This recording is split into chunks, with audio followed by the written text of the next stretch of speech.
તારીખ 15 ઓક્ટોબર 2020 પ્રશ્ન છે, પેપર છે સમૂહ માધ્યમોનું સમાજશાસ્ત્ર અને એનો જે પ્રશ્ન આની ચર્ચા કરવાના છે, વીજાણુ માધ્યમનો ઉદ્ભવ અને વિકાસ.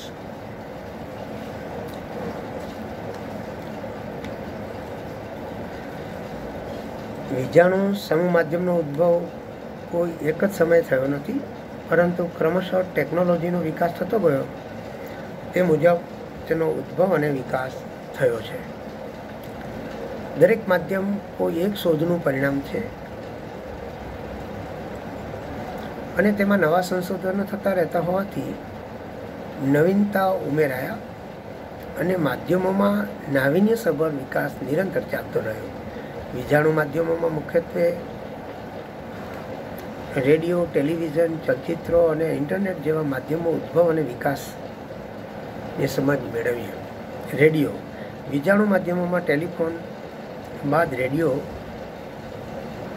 એ સમાજના એક ભરોસાપાત્ર મિત્ર તરીકેનું સ્થાન પ્રાપ્ત કર્યું, કારણ કે જેના દ્વારા કોઈ સૂચના કે માહિતીનો વ્યાપક જન સમુદાય સુધી એકી સાથે પહોંચાડી શકાય છે. રેડિયો ધ્વનિ તરંગોને વિદ્યુત ઉર્જા દ્વારા ઘણા દૂરના અંતર સુધી મોકલે છે અને આ ધ્વનિ તરંગોને મોકલવામાં ઘણો ઓછો સમય લાગે છે. એટલે કે કોઈ રેડિયો સ્ટેશનથી જે સમયે સંદેશો પ્રસારિત થાય છે તે સમયે તે હજારો માઇલ દૂર લોકો સુધી રેડિયો સેટ પર સાંભળી શકે છે. 19મી સદીમાં રેડિયોનો ઉદ્ભવ થયો. વાસ્તવમાં રેડિયાની શરૂઆત 1815થી થાય છે. ઇટાલીના એક એન્જિનિયર ગુગલિયો માર્કોની એ રેડિયો ટેલોગ્રાફીથી જ્યારે પહેલો સંદેશો પ્રસારિત કર્યો. રેડિયો પર માનવીનો પહેલીવાર અવાજ ઈસવીસન 1906માં સાંભળવા મળ્યો.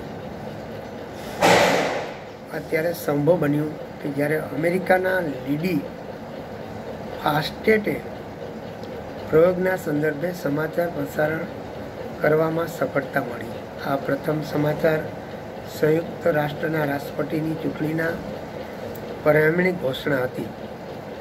1920 પછી અમેરિકા, બ્રિટન, એશિયાના દેશોમાં નવી ટેકનોલોજીના સંશોધનોને લીધે સારા વિશ્વમાં ધૂમ મચાવી દીધી. ભારતમાં રેડિયો પ્રસારણ ઈસવીસન 1926માં શરૂ થાય છે.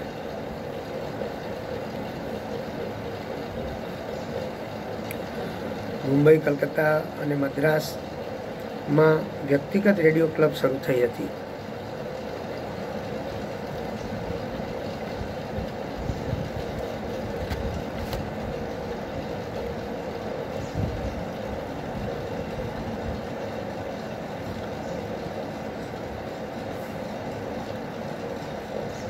આ ક્લબોમાં વ્યાવસાયિક ધોરણે એક કંપની સ્થાપવામાં આવતી અને તેના દ્વારા સ્થાનિક પ્રસારણ સેવા શરૂ કરી હતી.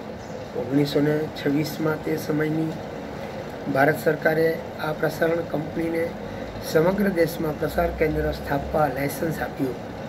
આ કંપનીએ પહેલું પ્રસારણ 23/7/1927ના રોજ મુંબઈમાં કર્યું હતું. તે ઇન્ડિયા બ્રોડકાસ્ટિંગ કંપની હતી, જેનું ઉદ્ઘાટન લોર્ડ ઇરવિન દ્વારા કરવામાં આવ્યું હતું. ત્યારબાદ 26/8/1927માં કલકત્તામાં કેન્દ્ર સ્થપાયું. આ સંઘર્ષપૂર્ણ શરૂઆત પછી ઓછા શક્તિશાળી તરંગો, ઓછી આવક, વધુ માંગ વગેરેના કારણે ઇન્ડિયા બ્રોડકાસ્ટિંગ કંપની બંધ પડવાની સ્થિતિમાં આવી ગઈ. તે સમયે 1930માં આ પ્રસારણ સેવા ભારત સરકારે પોતાના અધિકાર ક્ષેત્રમાં લીધી અને તેનું નામ ઇન્ડિયન સ્ટેટ બ્રોડકાસ્ટિંગ સર્વિસ થયું હતું, જે સફળતાપૂર્વક પ્રગતિ સાધી. સમય જતાં 1936માં તેનું નામ ઓલ ઇન્ડિયા રેડિયો થયું હતું. ત્યાર પછી છે ટેલિવિઝન. વીજાણુ માધ્યમોમાં ટેલિવિઝન અને ફિલ્મોની લોકપ્રિયતા સૌથી વધુ છે. ફિલ્મો ટીવી સાથે સાંઠગાંઠ કરીને આપણા જીવનને મનોરંજનની દુનિયાની અદ્ભુત ભેટ આપી છે. આ માધ્યમે આપણને ઘર બેઠા દુનિયાની સાથે જોડી દીધા છે. આપણે શિક્ષિત હોવા છતાં આપણા કેટલાય કૌશલ્યોને ડૂબાડ્યા છે. આ વાત વિરોધાભાસ અને અતિશયોક્તિપૂર્ણ લાગે, પરંતુ તટસ્થ વિશ્લેષણ કરીએ તો આ સાબિત થાય છે કે ટીવીએ આપણી વાંચવાની ટેવો છોડાવી દીધી છે. કોમ્પ્યુટરે આપણી ગણિતની ક્ષમતા બાંધી દીધી છે. આમ છતાં ટીવીની લોકપ્રિયતામાં કોઈ ઘટાડો થયો નથી. ટીવીને જીવન દ્રશ્યો દર્શાવીને લોકોમાં વિશ્વાસ જીતી લીધો છે.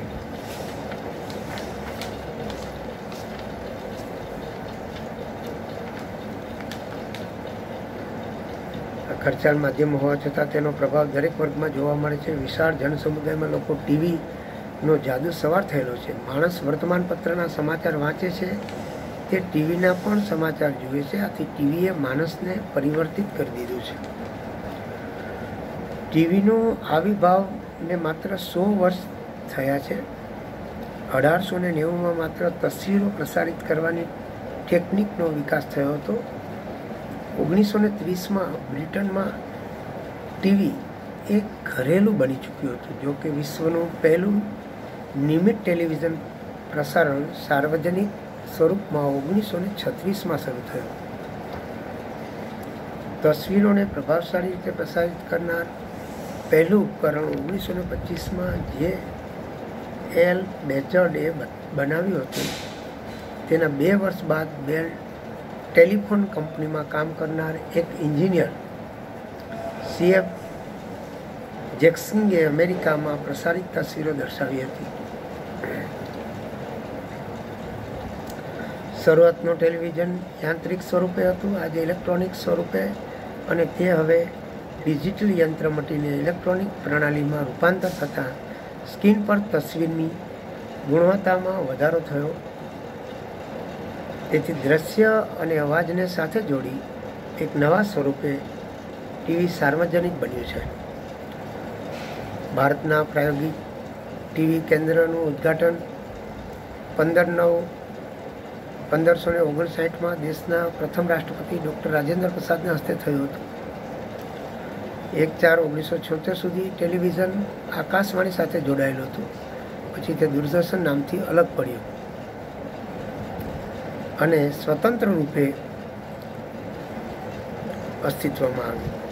હવે એની લંબાણપૂર્વકના ચર્ચા કરતાં બધા મુદ્દાઓ આવરી લેવા છે. એટલે ચલચિત્રો, વીજાણુ માધ્યમોમાં ફિલ્મોએ પ્રેક્ષકોને બાંધી લીધા છે.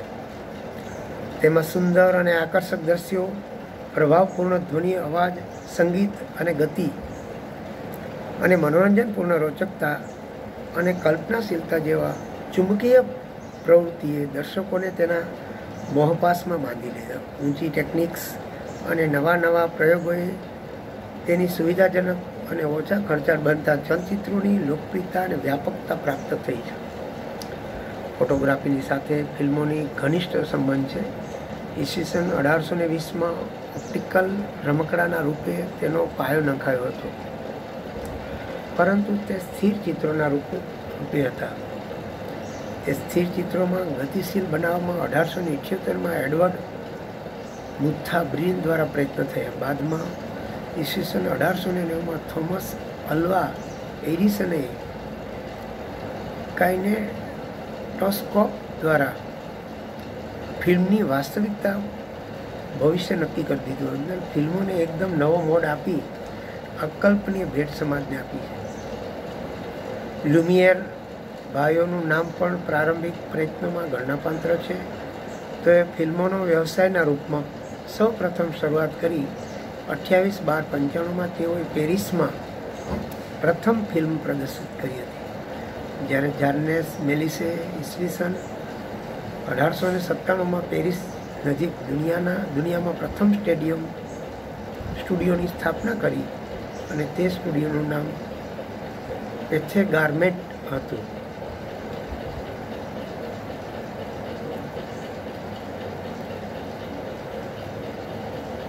અમેરિકામાં ફિલ્મોના સંદર્ભમાં પ્રયોગો ચાલુ રહ્યા હતા. ત્યાં એડવિન પોર્ટરે ઈસવીસન 1903માં સિનેમાને એકદમ નવી દિશા પ્રદાન કરી હતી. 11 મિનિટની એક અદ્ભુત ફિલ્મ તૈયાર કરી હતી જેનું નામ ધ ગ્રેટ ટ્રેન રોબરી. તેમાં નવી ટેકનિક્સ, તેમની કલ્પના શક્તિ, રચનાત્મકતા અને પ્રતિભાનો પરિચય આપ્યો હતો. અમેરિકામાં વિલકામ્સે હોલિવૂડનો જન્મ આપ્યો. અમેરિકામાં વિલકામ્સે હોલિવૂડને જન્મ આપ્યો. તેમણે 1902માં 120 એકર જમીન ખરીદી હતી અને તેનું પ્લોટિંગ કરીને તે જગ્યાનું નામ હોલિવૂડ રાખ્યું. આ જગ્યા સારી હતી.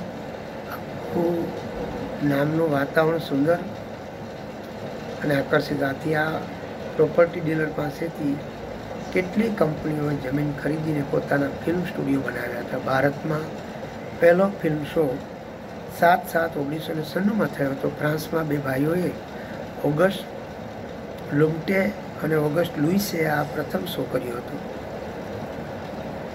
તે સમયે ટાઈમ્સ ઓફ ઇન્ડિયાના તારીખ 7/7/1896ના વર્તમાનપત્રોમાં તેની જાહેરાત છપાઈ હતી. આ જ વર્ષે હરિચંદ્ર સખારામ ભાટવલકરે લંડનથી પ્રથમ ફિલ્મ કેમેરા મંગાવ્યા હતા. તેનાથી પ્રથમ સ્થાનિક ફિલ્મ બનાવવામાં આવી. તેમાં વાંદરો તથા કુસ્તીનું પ્રશિક્ષણ આપતી એક વ્યક્તિ પર છાયાંકન કરવામાં આવ્યું.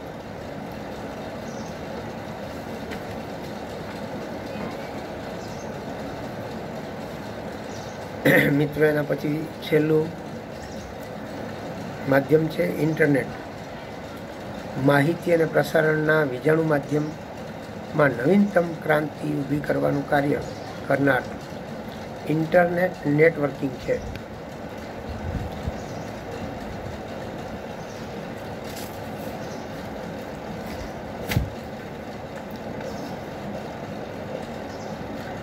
આ શતાબ્દીની મનુષ્યને મળેલી સર્વશ્રેષ્ઠ ભેટ છે કે જે હાઈટેકનો પર્યાય છે. આ સૂચના માહિતી ક્રાંતિના વાહક પણ છે. સાચા અર્થમાં દુનિયાને ગામડામાં તબદીલ કરવાનું કાર્ય કર્યું છે. મહત્વની વાત તો એ છે કે ઇન્ટરનેટ ખુદ પોતે કોઈ સ્વતંત્ર રૂપમાં પોતાનું કોઈ સ્થાન નથી, બલકે આ કોમ્પ્યુટર અને ટેલિફોનની વ્યવસ્થિત ગઠબંધન છે. એક રોચક વૈજ્ઞાનિક તંત્રનું ઝાડું છે.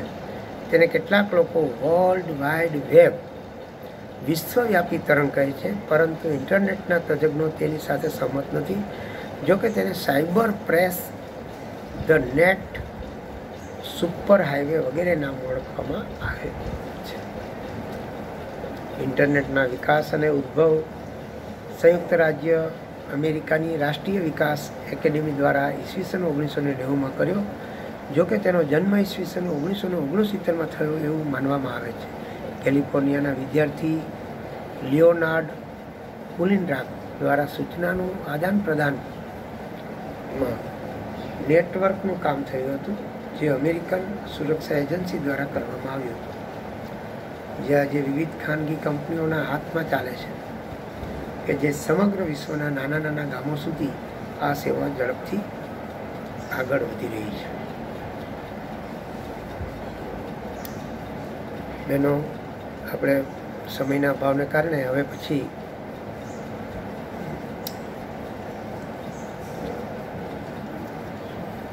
ના વિડીયોમાં આગળની ચર્ચા કરીશું. અહીંયા આપણે આ પ્રશ્નને પૂરો કરીએ.